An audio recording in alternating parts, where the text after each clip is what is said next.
How to Succeed or Stepping Stones to Fame and Fortune by Orison Swett Marden. Chapter 7 Foundation Stones. In all matters, before beginning, a diligent preparation should be made. Cicero. How great soever a genius may be, certain it is that he will never shine in his full lustre, nor shed the full influence he is capable of, unless to his own experience he adds that of other men and other ages. By Bolingbroke. It is for want of the little that human means must add to the wonderful capacity for improvement, born in man, that by far the greatest part of the intellect, innate in our race, perishes undeveloped and unknown. By Edward Everett. If any man fancies that there is some easier way of gaining $1 than by squarely earning it, he has lost his clue to his way through this moral labyrinth, and must henceforth wander as chance may dictate. By Horace Greeley. What we do upon some great occasion will probably depend on what we already are, and what we are will be the result of previous years of self-discipline. By H. P. Liddon. Learn to Labor and to Wait. By Longfellow. What avails all this sturdiness?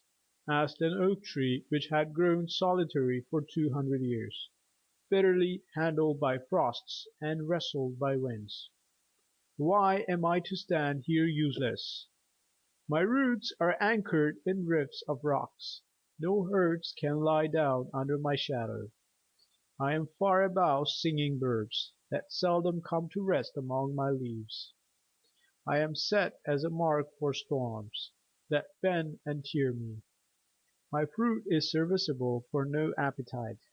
It had been better for me to have been a mushroom, gathered in the morning for some poor man's table, than to be 100-year oak, good for nothing. While it yet spoke, the axe was hewing at its base. It died in sadness, saying as it fell, "Weary ages for nothing have I lived." The axe completed its work. By and by the trunk and root formed the knees of a stately ship, bearing the country's flag around the world. Other parts formed keel and ribs of merchantmen, and having defied the mountain storms, they now equally resist the thunder of the waves and murky threat of scowling hurricanes. Other parts are laid into floors, or wrought into wainscoting, or carved for frames of noble pictures, or fashioned into chairs that embosom the weakness of old age. Thus the tree, in dying, come not to its end, but to its beginning of life. It voyaged the world. It grew to parts of temples and dwellings.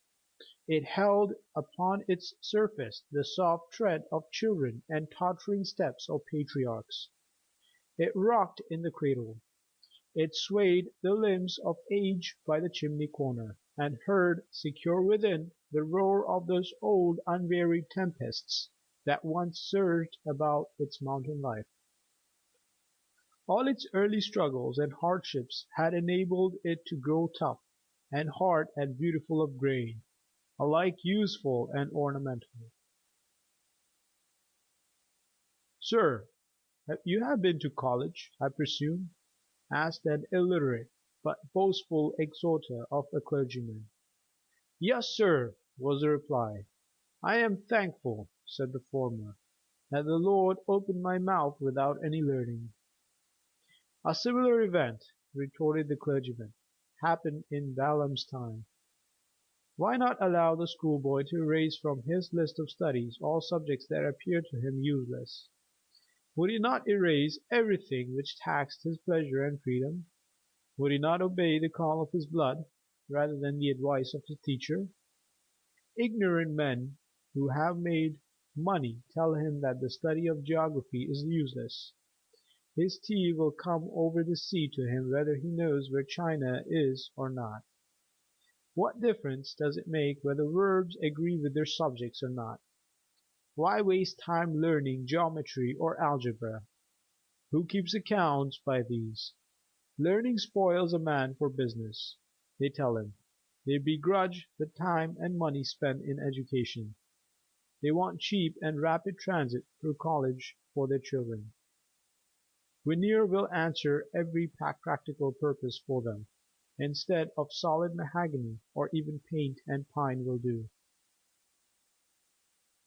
It is said that the editors of the Dictionary of American Biography, who diligently searched the records of living and dead Americans, found 15,142 names worthy of a place in their 6 volumes of Annals of Successful Men, and 5,326, or more than one-third of them, were college-educated men. 1 in 40 of the college-educated attained a success worthy of mention, and but 1 in 10,000 of those not so educated, so that the college-bred man had 250 times the chances for success that the others had. Medical records, it is said, show that but 5% of the practicing physicians of the United States are college graduates, and yet 46% of the physicians who become locally famous enough to be mentioned by those editors come from that small 5% of college-educated persons. Less than 4% of the lawyers were college-bred, yet they furnish more than one-half of all who became successful. Not 1% of the business men of the country were college-educated, yet that small fraction of college-bred men had 17 times the chances of success that their fellow men of business had. In brief, the college-educated lawyer has 50% more chances for success than those not so favored; the college-educated physician 46% more; the author 37% more; the statesman 33%; the clergyman 58%; the educator 61%; the scientist 63%. You should therefore get the best and most complete education that it is possible for you to obtain. Knowledge, then, is one of the secret keys which unlock the hidden mysteries of a successful life. I do not remember, said Beecher, a book in all the depths of learning, nor a scrap in literature, nor a work in all the schools of art, from which its author has derived a permanent renown, that is not known to have been long and patiently elaborated. You are a fool to stick so close to your work all the time, said one of Vanderbilt's young friends. We're having our fun while we're young, for when will we if we not now? Cornelius was either earning more money by working overtime, or saving what he had earned, or at home asleep, recruiting for the next day's labor and preparing for a large harvest later. Like all successful men, he made finance a study. When he entered the railroad business, it was estimated that his fortune was $35 or $40 million. The spruce young spark, says Caesar, who thinks chiefly of his mustache and boots and shiny hat, of getting along nicely and easily during the day, and talking about the theatre, the opera, or a fast horse, ridiculing the faithful young fellow who came to learn the business and make a man of himself, because he will not join in wasting his time in dissipation, will see the day. If his useless life is not earlier blasted by vicious indulgences, when he will be glad to accept a situation from his fellow clerk, whom he now ridicules and affects to despise; when the latter shall stand in the firm, dispensing benefits and acquiring fortune. When a man has done his work, says Ruskin, and nothing can any way be materially altered in his fate, let him forget his toil and jest with his fate if he will. But what excuse can you find for wilfulness of thought at the very time when every crisis of fortune hangs on decisions? A youth thoughtless, when all the happiness of his home forever depends on the chances or the passions of the hour? A youth thoughtless, when the career of all his days depends on the opportunity of a moment? A youth thoughtless, when his every action is a foundation stone of future conduct? and every imagination a foundation of life or death. Be thoughtless in any after years, rather than now, though, indeed, there is only one place where a man may be nobly thoughtless, his deathbed.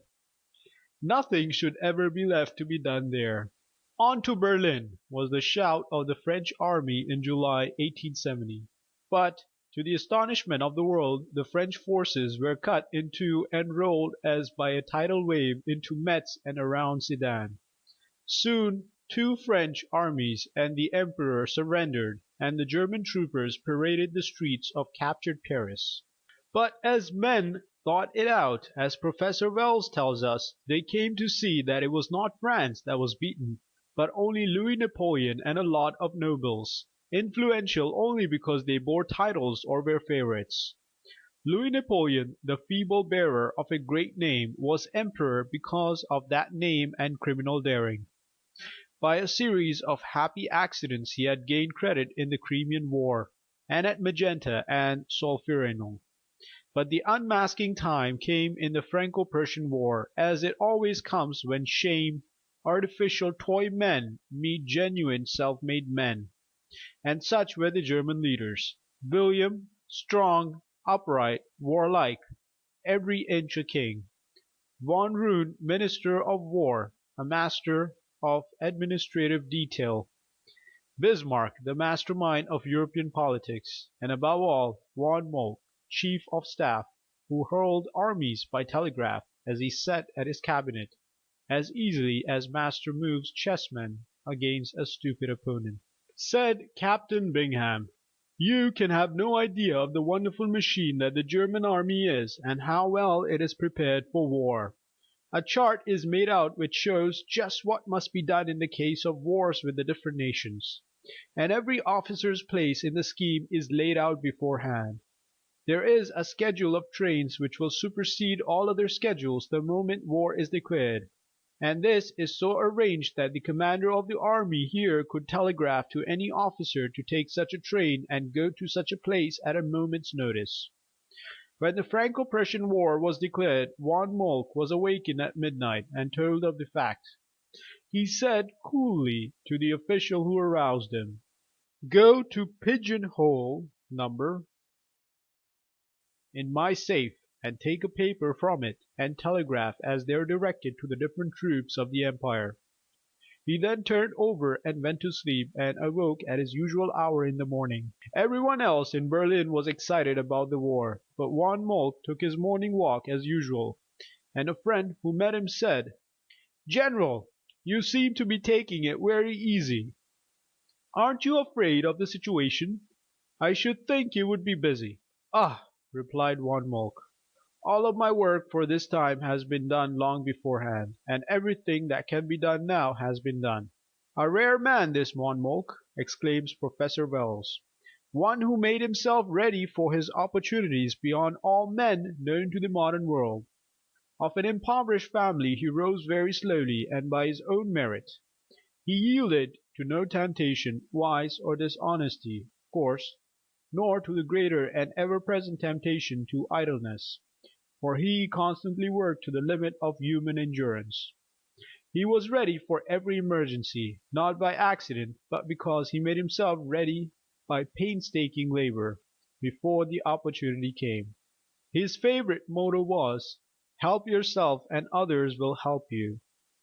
Hundreds of his age in the Prussian army were of nobler birth, thousands of greater fortune, but he made himself superior to them all by extraordinary fidelity and diligence. The greatest master of strategy the world has ever seen was 66 years at school to himself before he was ready for his task.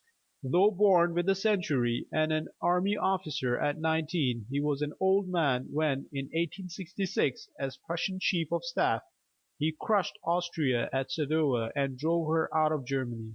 4 years later, the silent, modest soldier of 70, ready for the still greater opportunity, smote France, and changed the map of Europe. Glory and the field marshal's baton, after 51 years of hard work. No wonder Louis Napoleon was beaten by such men as he. All Louis Napoleons have been and always will be. Opportunity always finds out frauds. It does not make men, but shows the world what they have made of themselves. Sir Henry Havelock joined the army of India in his 28th year, and waited till he was 62 for the opportunity to show himself fitted to command and skilful to plan. During those 34 years of waiting he was busy preparing himself for that march to Lucknow, which was to make him famous as a soldier. Farragut, the Viking of our western clime, who made his mast a throne, began his naval career as a mere boy and was 64 years old before he had an opportunity to distinguish himself.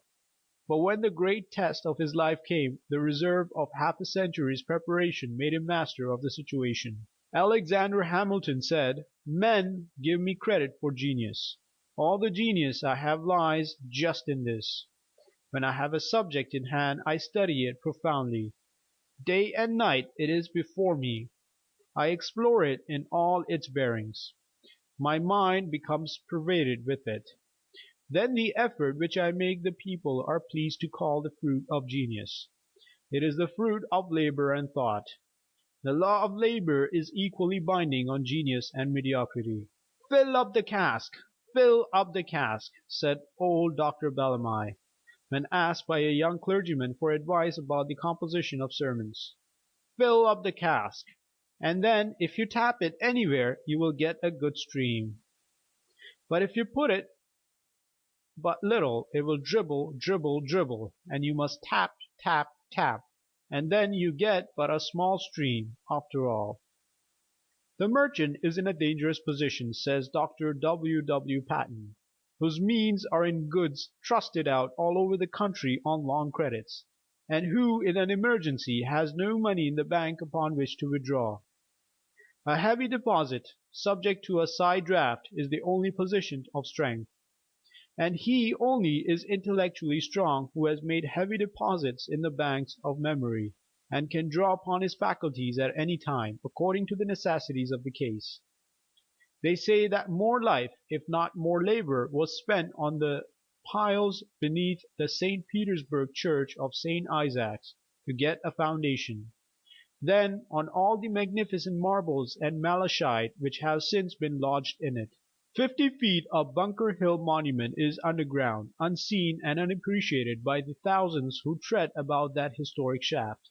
The rivers of India run underground, unseen, unheard by the millions who tramp about, but are therefore lost? Ask the golden harvest waving above them if it feels the water flowing beneath.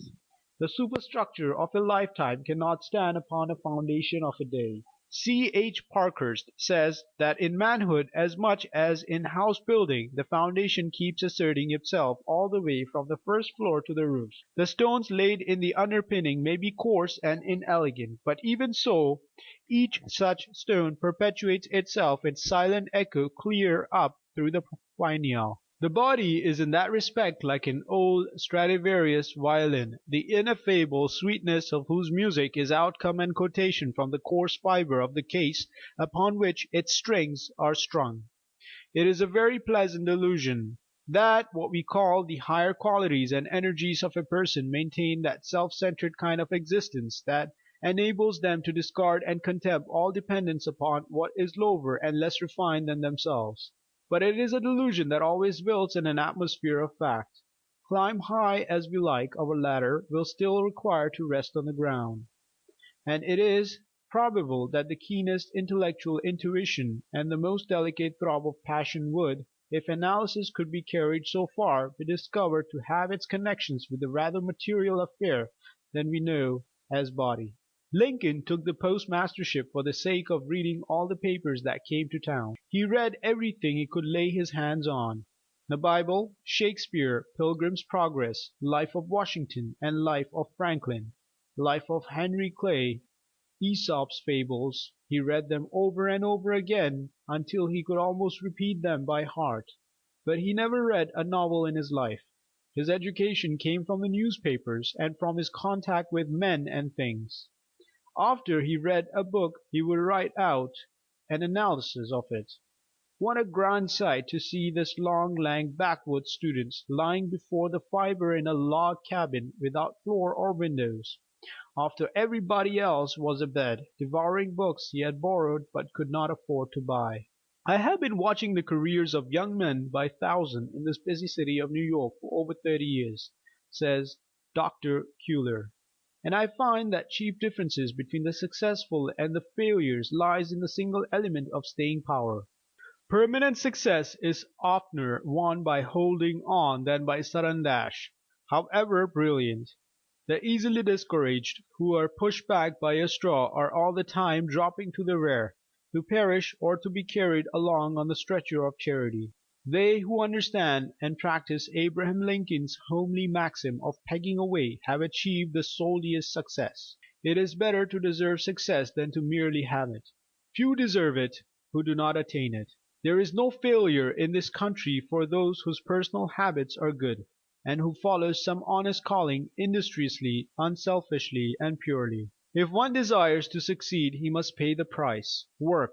No matter how weak a power may be, rational use will make it stronger. No matter how awkward your movements may be, how obtuse your senses, or how crude your thought, or how unregulated your desires, you may by patient discipline acquire, slowly indeed, but with the infallible certainty, grace and freedom of action, clearness and acuteness of perception, strength and precision of thought and moderation of desire. It would go very far to destroy the absurd and pernicious association of genius and idleness, to show that the greatest poets, orators, statesmen, and historians, men of the most imposing and brilliant talents, have actually labored as hard as the makers of dictionaries and arrangers of indexes. And the most obvious reason why they have been superior to other men is that they have taken more pains. Even the great genius, Lord Bacon, left large quantities of material entitled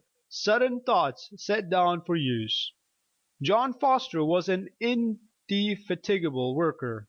He used to hack, split, twist, and pull up by the roots, or practice any other severity on whatever did not please him. Chalmers was asked in London what Foster was doing. "Hard at it," he said, "at the rate of a line a week." When a young lawyer, Daniel Webster, once looked in vain through all the libraries near him, and then ordered at an expense of $50 the necessary books to obtain authorities and precedents in a case in which his client was a poor blacksmith, he won his case, but on account of the poverty of his client only charged $15, thus losing heavily on the books bought, to say nothing of his time. Years after, as he was passing through New York City, he was consulted by Aaron Burr on an important but puzzling case then pending before the Supreme Court. Webster saw in a moment that it was just like the blacksmith's case, an intricate question of title, which he had solved so thoroughly that it was to him simple as a multiplication table.